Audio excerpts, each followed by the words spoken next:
আসসালামু আলাইকুম। Hello everyone. চলে আসলাম প্রতিবারের মতো আরেকটি নতুন ব্লগ ভিডিও নিয়ে। আশা করি যে যেখানে আছেন খুব ভালো আছেন। আপনাদের দোয়া এবং ভালোবাসায় আমিও খুব ভালো আছি। একটু ব্যস্ততার কারণে ভিডিও আপলোড দিতে পারি না এতদিন। তো আজকে চলে আসলাম ভিডিও দেওয়ার জন্য। তো এখন থেকে চেষ্টা করব রেগুলার ভিডিও দেওয়ার জন্য। আর এই ভিডিওটা হচ্ছে ডিসেম্বর মাসের ভিডিও, বাবার বাড়ি যাওয়ার আগে। তো একটু ব্যস্ততা হয়ে পড়ছি, সে কারণে আর ভিডিওগুলো আপলোড করা হয় নাই। তো ভাবলাম আজকে আপলোডটা করে দিই। তো এখানে ফার্ম থেকে একটা মোরগ নিয়ে আসা হয়েছে। আমার শাশুড়ি সকাল সকাল যে একটা মোরগ নিয়ে আসছে। তো ভাবলাম আজকে মোরগটা রান্না করব, সাথে একটু পোলাও রান্না করব ছেলের জন্য। আর এই মোরগের চামড়াটা বেশ শক্ত ছিল। তো অনেক কষ্ট সময় নিয়ে চলতেছিলাম এটা।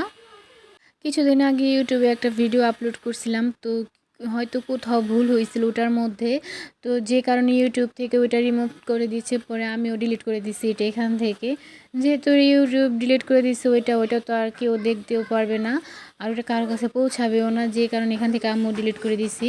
আমি জানি না ইউটিউবে ওইটা কোথায় ভুল হয়েছিল, আমার কাছে তো মনে হয় ঠিকই ছিল। তো আমি বেশ কয়েকটা ভিডিও দেখছিলাম ওইটা ঠিক করার জন্য, পরে দেখলাম যে না, অনেকটা ভেজাল হয় বা এত ভেজালের কাজ করাটা ঠিক হইব না, যে কারণে আমি সরাসরি ডিলিট করে দিছি। ভাই এত ধৈর্য সহ্য নাই। সারাদিনের কর্মব্যস্ততার মাঝে ভাই টুকটাক ভিডিও করে এটাও যদি ভুল হয়ে যায় বা ইউটিউব থেকে যদি এটা ডিলিট করে দেয় তখন ভীষণ খারাপ লাগে। তো যাই হোক, আগে পরে এরকম হয় নাই, এই ফার্স্ট টাইম হয়েছে।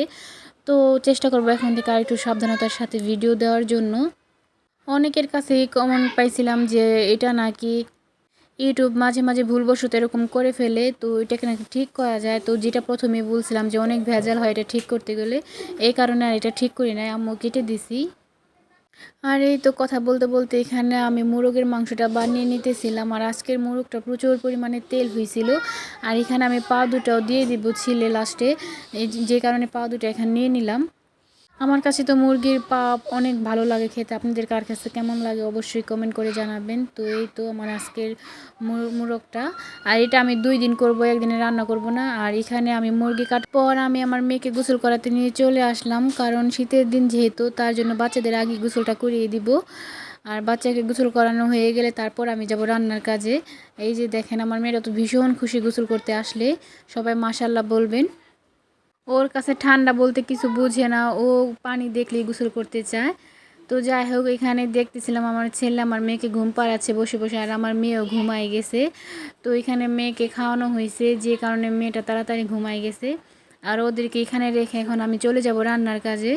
এই তো এখানে মাংস আর আলু আমি কেটে বেছে ধুয়ে নিছি। আমি খুব ভালোভাবে পরিষ্কার করে নিছি এটা। এখন আমি রান্না বসাই দিব। এই তো। আর আজকে আমি খুব অল্প পরিমাণে তেল রান্নার কাজে ব্যবহার করব, কারণ আজকের মোরগটার মধ্যে প্রচুর পরিমাণে তেল ছিল, যে কারণে অল্প একটু তেল ব্যবহার করব। এখানে প্রথমেই আমি গরম মশলা দিয়ে দিলাম, তারপরে কেটে রাখা পেঁয়াজ কুচি আর মরিচ কুচি দিয়ে দিব এখানে। আর রান্না তো কম বেশি সবাই পারে, এখানে আমার কাছ থেকে শেখার মতো কিছুই নাই, আমি যেভাবে পারি ওইভাবেই রান্না করি। আজকে আমি খুবই অল্প উপকরণ দিয়ে মোরগটা রান্না করব। আর এখানে আমি আদা বাটা দিয়ে দিলাম পরিমাণ মতো। এর আগে একটা আপু ভিডিওতে কমেন্ট করেছিল যে আপু, তোমাদের আদা বাটা এরকম সাদা হয় কিভাবে? তো আপু, আমরা যখন এটাকে ব্লেন্ড করি তখন একটুখানি সয়াবিন তেল দিয়ে নিই, যে কারণে আমাদের আদা বাটাটা সাদা হয়। আর এটা দেখতেও ভালো লাগে, আদা বাটাটা ভালো থাকে, এতে করে আপনার মিক্সারে যে মেশিনটা আছে ওইটাও ভালো থাকে, সহজে নষ্ট হয় না। তো যাই হোক, এখানে আমার আদা বাটা দেওয়া হয়ে গেল। আমি এখানে অল্প পরিমাণে পানি দিয়ে নিব যাতে আমার মশলাটা পুড়ে না যায়। এখন এক এক করে আমি গুঁড়া মশলা দিয়ে দিব এখানে। এখানে আমি ধনিয়া গুঁড়ো আর হলুদ গুঁড়ো মিক্স করাটা দিয়ে দিব, আর সাথে একটু মাংসের মশলাটাও দিয়ে দিব। আর এটা কষানো হয়ে গেলে এখানে আমি মাংসটাও দিয়ে দিব। এখন আমি মাংসটা দিয়ে খুব ভালোভাবে কষিয়ে নিব। যেহেতু আমরা ঘরের ভিতর মাত্র 3 জন মানুষ, আমি, আমার শাশুড়ি আর আমার ছেলে। মেয়ে তো খুবই ছোট, তো আর এত কিছু বুঝে না বা ও ঠিকমতো খেতেও পারে না এখনও। তো যে কারণে অল্প পরিমাণে মাংস নেওয়া হয়েছে। তো এখন এটাকে আমি কষানোর জন্য ঢাকন দিয়ে ঢেকে দিব। আর এই তো এখানে আমার মাংসটা মোটামুটি অফ ক্যামেরা আমি কষিয়ে নিচ্ছি। ওই যে দেখেন, আমার মাংসের তেল উঠে গেছে। আজকের মোরগ রান্নাটার মধ্যে অনেক তেল উঠছিল। তো যাই হোক, এখন এটাকে আমি ভালোভাবে আরেকটু কষিয়ে নিয়ে তারপরে এটার মধ্যে ঝোল অ্যাড করে দিব। এই তো এখানে আমি পানি দিয়ে দিলাম ঝোলের জন্য। পরিমাণ মতো পানি দেওয়া হয়ে গেলে এখন এটাকে আমি আবারও নাড়াচাড়া করে ঢাকনা দিয়ে ঢেকে দিব। দেখেন কি পরিমাণে তেল উঠছে, রান্নার পরে তো দেখছি আরও তেল অনেক উঠছিল।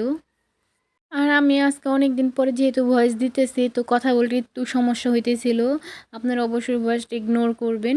তো যাই হোক, কথা বলতে বলতে একটা সময় আবার ঠিক হয়ে যাইব, যেহেতু অনেক দিন অফ ছিল এটা। তো আমার এটা অফ ক্যামেরা রান্না হয়ে গেলে এখানে আমি পোলাও চালগুলো ধুয়ে নিব।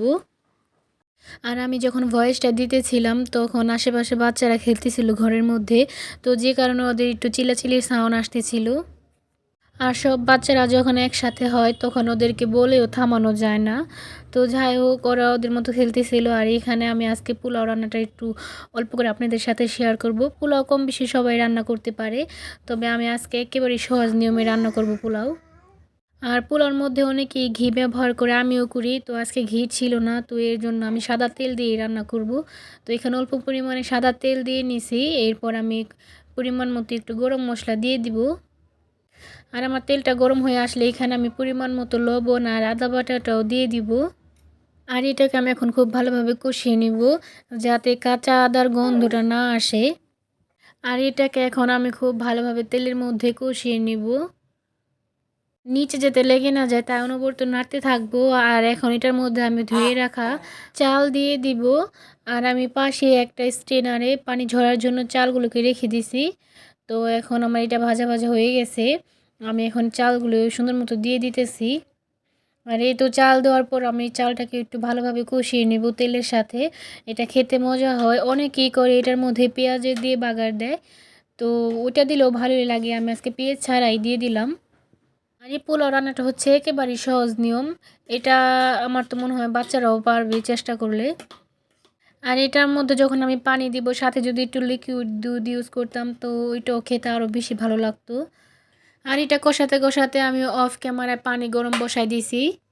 পোলাও রান্নার ক্ষেত্রে গরম পানিটা ব্যবহার করলে তো খাবারের স্বাদটা অনেক পরিমাণে বেড়ে যায়।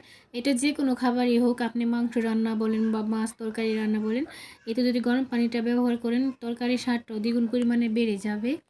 তো যাই হোক, এখানে আমি পরিমাণ মতো পানিটা দিয়ে দিলাম। এখানে একটু নাড়াচাড়া করে এটাকে আমি ঢাকনা দিয়ে ঢেকে দিব। আর আমার আজকের ভিডিওটি কে কোথা থেকে দেখছেন অবশ্যই কমেন্ট করে জানাবেন। আর ভালো লাগলে আমার চ্যানেলটি সাবস্ক্রাইব করে পাশে থাকবেন এবং পাশে থাকা বেল আইকনটি প্রেস করে অল অপশনে ক্লিক করে দিবেন, যাতে আমার পরবর্তী ভিডিওর নোটিফিকেশনটি সবার আগে আপনার কাছে পৌঁছে যায়। যদি আপনি আজকে প্রথম আমার ভিডিওটি দেখে থাকেন অবশ্যই আমার ভিডিওটি সাপোর্ট করবেন, যেহেতু আমার নতুন চ্যানেল। আর যারা ইতিমধ্যে আমার চ্যানেলটি সাবস্ক্রাইব করেছেন তাদেরকে অসংখ্য ধন্যবাদ। আর চেষ্টা করব সামনে আরও ভালো ভালো ভিডিও নিয়ে আসার। এই তো কথা বলতে বলতে আমার পোলাওটা প্রায় রান্নার শেষের দিকে। অফ ক্যামেরা এটাকে আমি রান্না করে নিছি, এখন দেখাবো। এই যে দেখেন আমার পোলাওর ফাইনাল লুক। তো এটা প্রচুর পরিমাণে ধোয়া উঠতেছিল, যে কারণে ক্যামেরায় ভালো মতো দেখা যাচ্ছিল না। আজকের পোলাওটা এমনও খুব মজা হয়েছিল।